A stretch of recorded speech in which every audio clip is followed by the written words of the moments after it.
తాకట్లో ఉన్న మీ బంగారాన్ని విడిపించి ఆ రోజు ఆన్లైన్ రేటుకి కొంటాం. Sharma gold company.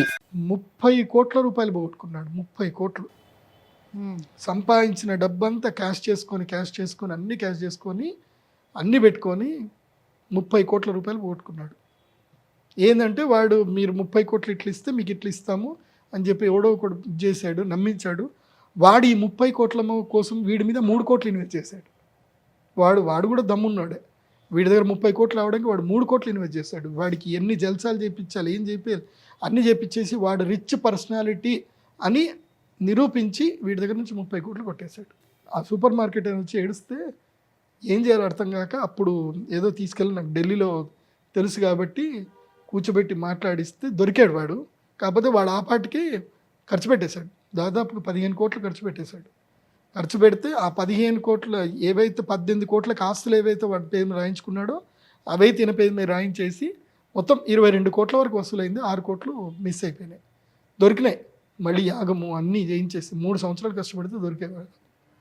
అందుకే ఏలినాటి శని వస్తే మాత్రం ఉన్న లిక్విడ్ క్యాష్ మొత్తం తినేస్తాడు. ఏదో ఒకటి ఆశ కలిగిస్తాడు, ఏమో చేస్తాడు. అందుకే లిక్విడ్ క్యాష్ని క్యారీ చేయకూడదు ఏలినాటి శని వచ్చి. అది అంటారు చిన్నదే లిటిగేషన్ ఏం లేదు, ఇప్పుడు రిజిస్ట్రేషన్ కాదు, పైసలు ఇయ్యు, మంచి ప్రాపర్టీ 20 కోట్ల ప్రాపర్టీ నీకు 8 కోట్లకే వస్తుంది, 12 కోట్ల ప్రాఫిట్, నేను చూసుకుంటా కదా నీకు ఎందుకు అని అంటాడు. ఎవ్వడేం చూసుకోడు. లీగల్ డాక్యుమెంట్ ఉండి సబ్ రిజిస్టర్ ఆఫీస్లో రిజిస్ట్రేషన్ అవుతేనే వెళ్ళండి, లేకపోతే వెళ్ళకండి. మన హైడ్రా రంగనాథ్ గారు ఉన్నారు కాబట్టి ల్యాండ్ కొనే విషయంలో కానీ, ఈ బ్రోకరేజ్ విషయంలో కానీ, హవాలా విషయంలో కానివ్వండి, చాలా జాగ్రత్తగా ఉండండి. వీళ్ళు డబ్బులు చూపిస్తారు, 500 నోట్లు ఉన్నాయి, 200 నోట్లు ఉన్నాయి, 100 నోట్లు ఉన్నాయి అని వీడియో కెమెరాలు చూపిస్తారు. ఇలాంటి కేసులు నా దగ్గరికి ఎన్నో వచ్చాయంటే తర్వాత కూడా వస్తాడు ఆర్బీఐలో చూపిస్తాడు. ఇవన్నీ నేను ఈ మధ్య చూసిన కేసులు అన్నీ ఏలినాటి కేసులే, అందరికి ఏలినాటి శనిలే. ఆర్బీఐలో నాకు 21,000 కోట్లు రావాలండి, ఇదిగో ఆర్బీఐ నుంచి నాకు అప్రూవల్ ఉంది అని చెప్పి ఆర్బీఐది లెటర్ చూపిస్తారు. చూపించి మా దగ్గర ఇరిడియం ఉంది, రష్యాలో డబ్బులు ఉన్నాయి, రష్యా వాళ్ళు ఇరిడియం కొనుక్కుంటున్నారు, వాళ్ళ అకౌంట్లో డబ్బులు వేయాలి, జస్ట్ ఆర్బీఐకి మేము ఇన్ని డబ్బులు కడితే ఎంత, జస్ట్ 2.5 కోట్లు కట్టాలి అంతే, 1% కమిషన్ కట్టాలి. 1% కమిషన్ అంటే 2,10,00,000 రూపాయలు 1% కట్టాలి. 21 కోట్లు కదా, అంత కట్టాలి. కాబట్టి మీరు 2.5 కోట్లు ఇవ్వండి, ఆర్బీఐ కట్టగానే డబ్బులు వస్తే మీకు ఇచ్చేస్తాం అని. అట్లా డబ్బులు ఇచ్చి పోగొట్టుకున్న వాళ్ళు బోర్డు మంది ఉన్నారు. ఇంకొకటి వస్తాడు నా దగ్గర, నేను గవర్నర్ అవుతా అంటాడు. నా దగ్గర మొత్తం ఉందండి, నా దగ్గర గవర్నర్ అయ్యేది ఉంది, నాకు కొంచెం డబ్బులు కావాలంటాడు.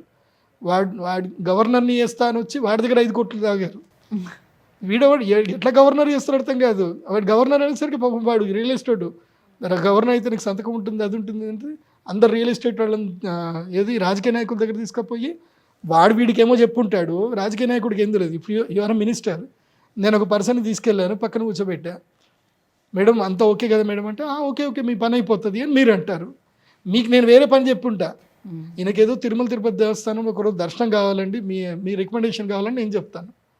మీరేమంటారు, దర్శనం ఏముందని నేను చేపిస్తాను సరే అని మీరు అంటారు. వాడికి నేనేం చెప్తాను, పలానా ల్యాండ్ మైనింగ్ ఉంది, లేదంటే గవర్నర్ పదవి ఉంది, మీరు ఇప్పిస్తున్నారు, మీకు కూడా ఇన్ని డబ్బులు ఇస్తున్నాను వాడికి చెప్పినని నేను చెప్తా.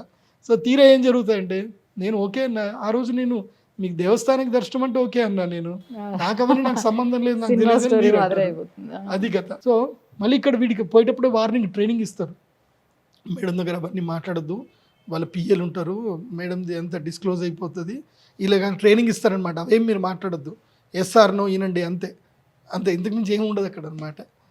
ఇలాంటి మోసాలు బారిన పడుతూ ఉంటాయి, భయంకరమైన మోసాలు. ఇక మేషరాశి వాళ్ళ విషయానికి వస్తే మేషరాశికి అధిపతి కుజుడు, శనికి కుజుడికి పడదు కాబట్టి సో ఎఫెక్ట్ వీళ్ళకి ఇంకా బాగా ఎక్కువ ఉంటుందని చెప్తూ వస్తున్నారు. భయంకరంగా ఎఫెక్టింగ్ ఉంటుంది, చాలా జాగ్రత్త ఉండాలి.